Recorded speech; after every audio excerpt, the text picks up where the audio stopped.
इस दफ़ा हमारे जो बकरवाल गुजर भाई है उनका भी जो मई में जाते थे वो जाके अब जून में कहीं जाएंगे। तब तक तो रिजल्ट भी बना होगा, तब तक तो सरकारें भी बनी होगी। सर, पूरे जम्मू कश्मीर में इस कॉन्स्टिट्यूंसी को बेहद रोमांचक पॉलिटिकल कॉन्स्टिट्यूंसी माना जा रहा है। एकाएक बीजेपी ने अपना कैंडिडेट यहाँ नहीं उतारा। आप इसे एक स्टालवार्ट पॉलिटिकल लीडर होने के नाते किस तरह से देखते हैं? क्योंकि बीजेपी के कुछ लीडर इसे एक मास्टर स्ट्रोक कह रहे हैं, एक लॉन्ग पॉलिटिकल आई के तौर पर, लेकिन उनकी तरफ से अपनी पार्टी को सपोर्ट करने का अब मुझे नहीं मालूम कि किस पार्टी को नुकसान हुआ, किसको फ़ायदा हुआ, लेकिन रोमांटिक ज़रूर है कि पहली 47 के बाद पहली कॉन्स्टिट्यूंसी है कि जो जम्मू प्रोविंस का आधा हिस्सा है और कश्मीर प्रोविंस का आधा हिस्सा, तो यहाँ का एमपी जो जीतेगा उसका नाम होगा जम्मू कश्मीर, वरना होता था जम्मू का एमपी कश्मीर का एमपी। तो नए का एमपी का नाम होगा जो नाम के साथ वो लगाएगा अपना पेन नेम नहीं लिखेगा जम्मू कश्मीर। अगर हमारा कैंडिडेट यहाँ के लोगों ने जिता दिया तो उसका नाम होगा एडवोकेट हमारा मोहम्मद सलीम परे जम्मू कश्मीर। वो जम्मू नहीं होगा ना कश्मीर हो, तो उस हिसाब से रोमांटिक तो होगा। सर, बीजेपी का कैंडिडेट मैदान में नहीं है, इसे आप किस तरह से आंकते हैं? वो मास्टर स्ट्रोक कह रहे हैं। वो मास्टर स्ट्रोक है कि हेडमास्टर स्ट्रोक है या प्रिंसिपल स्ट्रोक है, वो उन्हीं को मालूम होगा, उनसे पूछे, मुझे नहीं मालूम। साहब ने अपनी स्पीच में ईवीएम पे काफ़ी जो है सवाल उठाएंगे, ईवीएम में कुछ ना कुछ गड़बड़ी है। किसमें? फारूक अब्दुल्ला साहब ने अपनी स्पीच में ये कहा है ईवीएम वो पहली दफ़ा नहीं है। कई राजनीतिक दल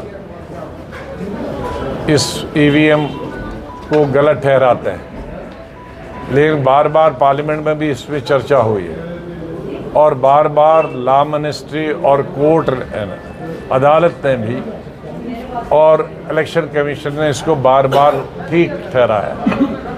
यहाँ के यूपीए 1 और यूपीए 2 मैंने जो नियुक्त किए गए थे इलेक्शन कमीशन कांग्रेस पार्टी द्वारा, उन्होंने भी ईवीएम को उचित ठहराया कि इसमें कोई गलती नहीं है। और इलेक्शन कमीशन ने हमेशा ये बताया है कि जब राजनीतिक रीजनल पार्टी जीत जाती है, जैसे कांग्रेस जीती हिमाचल में 3 साल पहले, फिर 1 साल 1.5 साल पहले जीत गई कांग्रेस कर्नाटक में, फिर अब कुछ महीने पहले जीत गई वहाँ हैदराबाद वाली स्टेट में, तो तब ने सब ने कहा कि ईवीएम ठीक है, लेकिन जब हारती है फिर कहते हैं ईवीएम खराब। तो आज तक सभी रीजनल पार्टियां जीती भी है, हारी भी है। सर, 2 आखिरी सवाल रहेंगे। पहला, पिछले 10 साल से जम्मू कश्मीर में असेंबली इलेक्शंस नहीं हुए। अगला असेंबली इलेक्शन जब भी होगा, उम्मीद है सबको सितंबर में हो सकता है, सुप्रीम कोर्ट की भी डायरेक्शंस हैं। कितना ज़रूरी वो इलेक्शन होगा, कितनी अहमियत रखेगा, और आप उसे जम्मू कश्मीर के पॉलिटिकल लैंडस्केप में कितना ज़रूरी समझते हैं? देखिए, जम्मू कश्मीर के हिसाब से पार्लियामेंट से कई गुना ज़्यादा महत्वपूर्ण हमारे विधानसभा के इलेक्शन। पार्लियामेंट में हम देश की आवाज़ और प्रदेश की आवाज़ उठाते हैं, लेकिन विधानसभा में हम छोटी छोटी चीज़ों का हल ढूंढते हैं। सड़क हमारी ठीक है कि नहीं है, उसका ब्लैक टॉप हुआ है कि नहीं, वो लैंडस्लाइड से बह गई है उसकी मरम्मत हुई है कि नहीं, हॉस्पिटल में डिस्पेंसरी में डॉक्टर है कि नहीं, हॉस्पिटल डिस्पेंसरी में दवाई है कि नहीं, कॉलेज स्कूल में टीचर है कि नहीं, किसी मुलाजम का 20 साल से ट्रांसफ़र हुआ नहीं है, उसके माँ भी मर गई, बाप भी मर गए, भाई भी मर गए, बीवी भी मर गई, वो एक सूबे से दूसरे सूबे में पड़ा है, उसको कोई पूछने वाला नहीं है। तो ये जो हमारे रोज़मर्रा की चीज़ें हैं, हर व्यक्ति को शहर और गांव में जिस चीज़ की पॉलिटिकल दवाई है, वो दवाई एमपी नहीं दे सकता, वो दवाई एमएलए, मिनिस्टर और चीफ मिनिस्टर दे सकता। उससे हम वंचित रहे हैं पिछले 10 साल से। इसलिए हमारी स्टेट के लिए इन तमाम चीज़ों का हल निकालने के लिए हमारे लिए ज़रूरी है कि विधानसभा हों और जो प्रतिनिधि लोगों के हैं इलेक्टेड वो आएँ और सरकार संभालें और लोग उनके पास जाएं, वो लोगों के पास जाएं, देहातों का तक पहुंच जाएं। वो डाक बंगलों में भी रहते हैं, रात को ब्लॉक में भी रहते हैं, लोग उनके पास पहुंच जाते हैं, वो लोगों के पास पहुंच जाते हैं। सर एक आखिरी सवाल। अरे आप लोगों के पास कोई सवाल नहीं? सर किस तरह का समर्थन मिल रहा है आपकी पार्टी को, नई पार्टी है, क्या कहना चाहेंगे आप? देखिए, नई पार्टी को बहुत सारी दुश्वारें आती है। सबसे पहले तो रिसोर्सेज की आती है जो लगातार आ रही है।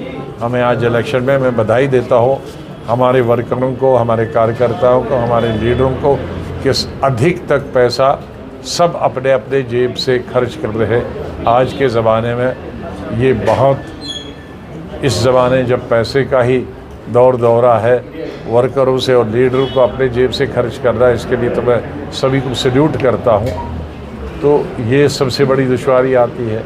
नया सिंबल है, नए सिंबल को भी घर घर पहुँचाने की दुश्वारी आती है।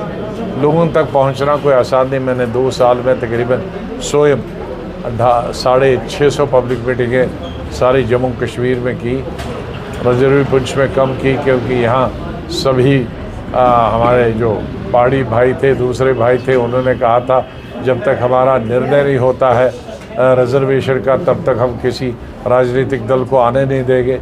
उसकी वजह से कम आना जाना हुआ बजाय दूसरी जगह जाने। अब मुझे खुशी है कि हमारे गुजर भाइयों को भी रिजर्वेशन मिली है, हमारे पहाड़ी भाइयों को भी रिजर्वेशन, सब खुश है।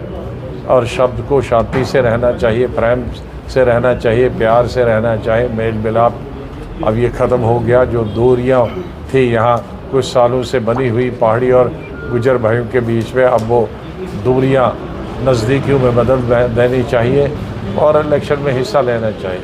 और मेरा यहाँ निवेदन है सभी लोगों से, ये जो हम ज़ात पात के नाम पर और धर्म के नाम पे वोट मांगते हैं, वो देश के स्वास्थ्य के लिए और राज्य के स्वास्थ्य के लिए नहीं ठीक।